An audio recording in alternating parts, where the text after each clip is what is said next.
Screen आले मागे नाही.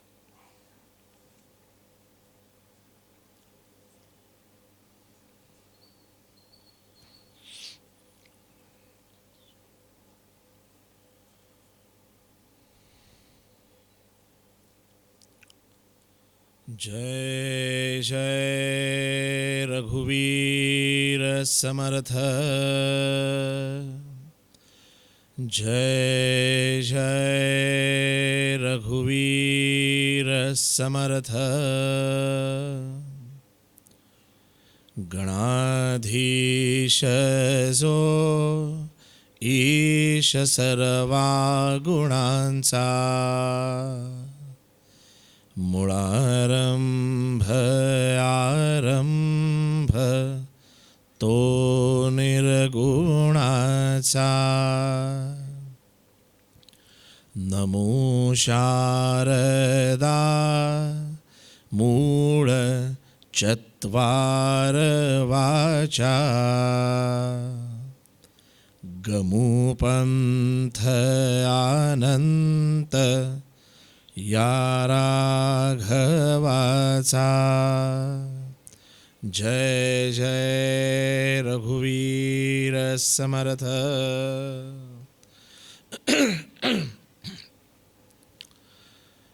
शुकासारिखे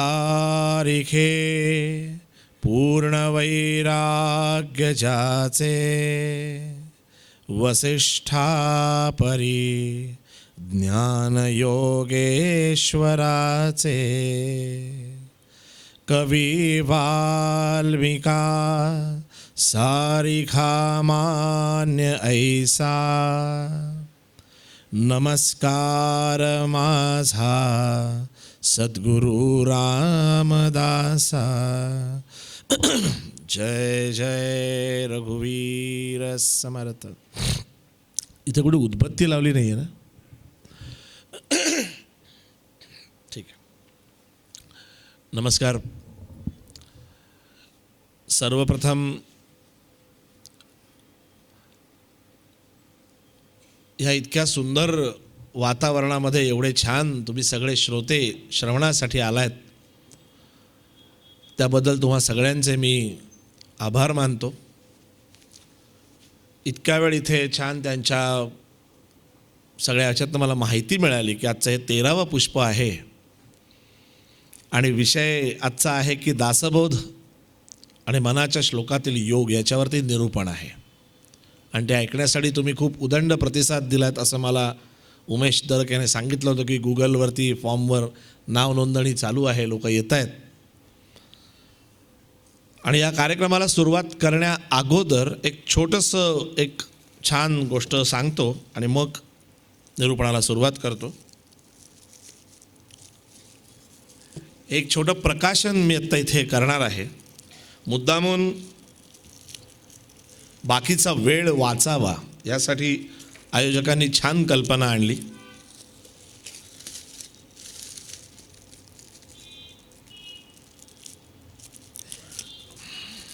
फाडू काय?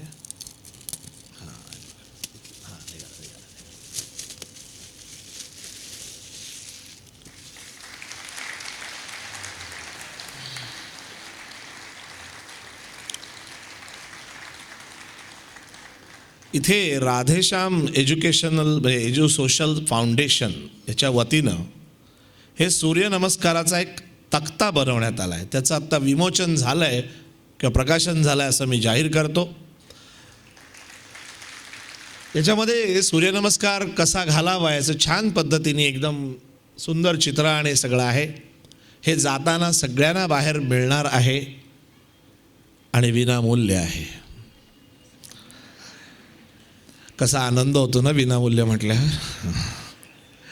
आणि भविष्यात योग विद्याधाम प्रतिष्ठान आणि राधेश्याम फाउंडेशन या दोन्ही संस्था एकत्रित येतील आणि विविध विद्यालयामध्ये सूर्य नमस्कार या विषयावर छान काहीतरी कार्यक्रम करतील आणि मुलांपर्यंत पोहोचवतील अशी अपेक्षा व्यक्त करतो. आणि हे प्रकाशन झालं आहे असं पुन्हा एकदा जाहीर करतो. श्रीराम.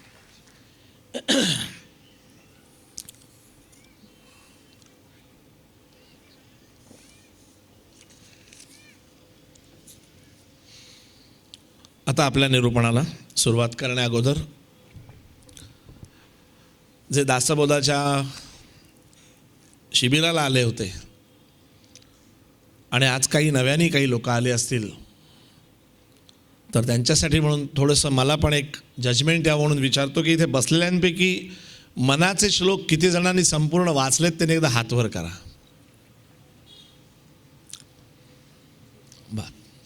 छान. दासबोध किती जणांनी वाचलाय? बापरे. आता तिसरा प्रश्न, योग वासिष्ठ किती जणांनी वाचलाय? किती? 3, 3.5 नाही 5. ठीक आहे. म्हणजे साधारण अंदाज आपल्याला येतो की अभ्यासक केवढे आहेत. आणि समर्थांनी सांगितलं आहे हो की जेव्हा असे अभ्यासक छान लोक ऐकायला येतात तेव्हा पहिली टीप त्यांनी वक्त्याला दिली आहे की वक्त्याने कसं बोलावं? अभ्यासोनी प्रगटावे नाहीतर झाकोनी असावे, पण प्रगटोनी नासावे हे बरे नव्हे. त्यामुळे आता जे काही अल्पमतीला झेपेल आणि समर्थ मागणं सुचवतील ते मी तुमच्यासमोर बोलण्याचा प्रयत्न करेन. इथे आमच्या धनश्रीने छान पॉवर पॉईंट प्रेझेंटेशन केलेलं आहे. मागे स्लाईड तुम्हाला दिसणार आहे. एक एक स्लाईड पुढे जाईल जसं मी सांगेन तसं. आजचा विषय जरा थोडा खरं बघायला गेलं तर खूप गहन आहे. आणि मला कौतुक का करावंसं वाटतंय या सगळ्या संस्थेच्या लोकांचं की अशा एका चांगल्या विषयाला हात घालण्याची हिम्मत त्यांनी केली. मी का हिम्मत हा शब्द वापरला याचं खरंच आहे, कारण आज बाहेर इतकं मनोरंजन चालू आहे सर्वत्र. म्हणजे मी नेहमी गमतीत म्हणतो की सगळी माणसं 2 गोष्टीत रमली आहेत. कशात? तर गाणे आणि खाणे. ह्याच्यामध्ये इतके सगळे रमले आहेत की ह्याच्यात विचार करणे ही गोष्ट जरा बाजूला पडली आहे. म्हणजे मला असं वाटतं की आज उमेश दरक आणि त्याचे सर्वच संस्थेतले जे जे आहेत जबाबदाऱ्या घेणारे आणि जे कार्य करते त्या सगळ्यांचं मला खूप कौतुक अशासाठी करावं असं वाटतं की आत्ता इथे कुठल्या तरी नामांकित सिनेस्टारला बोलवलं असतं, एखाद्या नाटकातल्या किंवा सिरियलमधल्या एखाद्या नटीला बोलवलं असतं तर कदाचित बाल्कनी पण भरली असती. ठेच गर्दी ज्याला म्हणतात तशी झाली असती. परंतु दासबोध आणि मनाचे श्लोक याच्यातील योग एवढ्या क्लिष्ट विषयाला एवढी माणसं संभाजीनगरमध्ये जमा होतात ही खरंच खूप कौतुकाची गोष्ट आहे. कारण खरंच आहे आज ही बौद्धिक भूक कुठेतरी असली पाहिजे हो. समाज जागा असल्याचं लक्षण आहे. नाही तर काय झालं आहे, मनोरंजन आणि ते एक वाक्य लोकांना घिसापिटा वाक्य आहे बघा की डोक्याला ताण नको. डोक्याला ताण नको मग तो अवयव कशासाठी आहे? नुसते हेअरस्टाईल करायला त्याच्यात काहीतरी दिलं आहे ना भगवंतानी. मग ते कधी वापरायचं कधी मग? आणि तुम्ही सगळे तर योग शास्त्रवाली माणसं, योग अभ्यास करणारी माणसं. मग अशी ते अख्खं गाणं मी ऐकलं छान बसून. आणि मला अशी अपेक्षा आहे की तुमच्यापैकी अनेक जण योगा म्हणत नसतील, योग म्हणत असतील अशी मी अपेक्षा करतो. आणि जे आज पहिल्यांदा आले त्यांना सांगतो की यापुढे योगा म्हणू नका, योग हा शब्द आहे. योग अधिक आसन म्हणून ती योगासनं, योगशास्त्राचा अभ्यास म्हणून तो योगाभ्यास.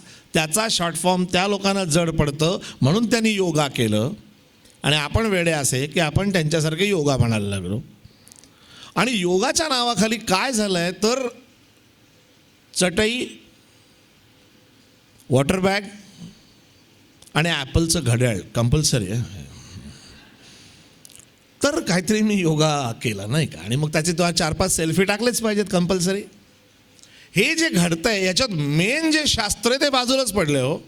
आणि म्हणून मी मगाचा प्रश्न विचारला की तुमच्यापैकी योग वासिष्ठ ग्रंथ किती जणांनी वाचला आहे? गोष्ट अशी आहे की योग वासिष्ठ ग्रंथ ज्यांनी वाचला नाही त्यांनी चेहरा पाडू नका, कारण तुम्ही वाचावा म्हणून तर मला बोलवलं आहे.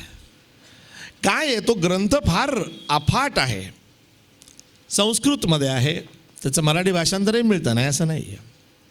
पण थोडीशी मानसिकता आपली अशी असते की बापरे आता एवढा मोठा ग्रंथ आणि नेमकेपणानं 400 वर्षापूर्वी राष्ट्रगुरू समर्थ रामदास स्वामींनी हीच नस बरोबर ओळखली की आपण सगळे प्रापंचिक आहोत.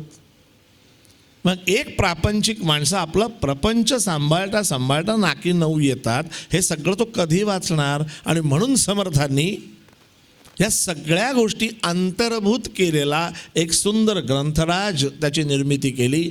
आणि तो ग्रंथराज म्हणजे पहिला मनाचे श्लोक आणि दुसरा ग्रंथराज दासबोध.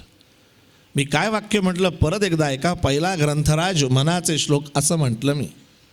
दासबोधाला ग्रंथराज म्हणण्याची पद्धत आहे, पण मनाच्या श्लोकाला ग्रंथ म्हणण्याची पद्धत नाही आहे. मनाच्या श्लोकांचं पुस्तक म्हणतो आपण. पण सज्जनो, इथेच थोडीशी करेक्शन आहे बरं का. समर्थांनी असं म्हटलं आहे की आपण काय करतो, आपण किती पानांचं आहे याच्यावर याला ग्रंथ म्हणायचं का, पुस्तक म्हणायचं का, पुस्तिका म्हणायचं असं ठरवतो.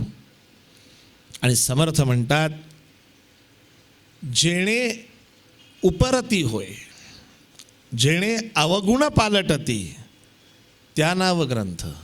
मग ती एक ओवी जरी असली तरी तो ग्रंथच, एक श्लोक असला तरी तो ग्रंथच. कारण ते वाचल्यानंतर जर मला उपरती होणार असेल आणि माझे अवगुण पालटणार असतील तर असा कंटेंट ज्याच्यात असतो त्याला ग्रंथ म्हणतात. आणि असे जगन्मान्य 2 उत्तम ग्रंथ आहेत. आली पुढची स्लाईड की ज्याच्यावर मनाचे श्लोक आणि दासबोध आणि बाजूला योग वासिष्ठ पण असेल बघा. काय आहे ना की निरूपणाला सुरुवात करण्या अगोदर काही गोष्टी सांगणं खूप गरजेचं आहे. तर पुढे छान आपण त्याच्यात हळूहळू रमतो. आणि सगळ्या संतांना हेच अभिप्रेत आहे बरं का की आपण त्यात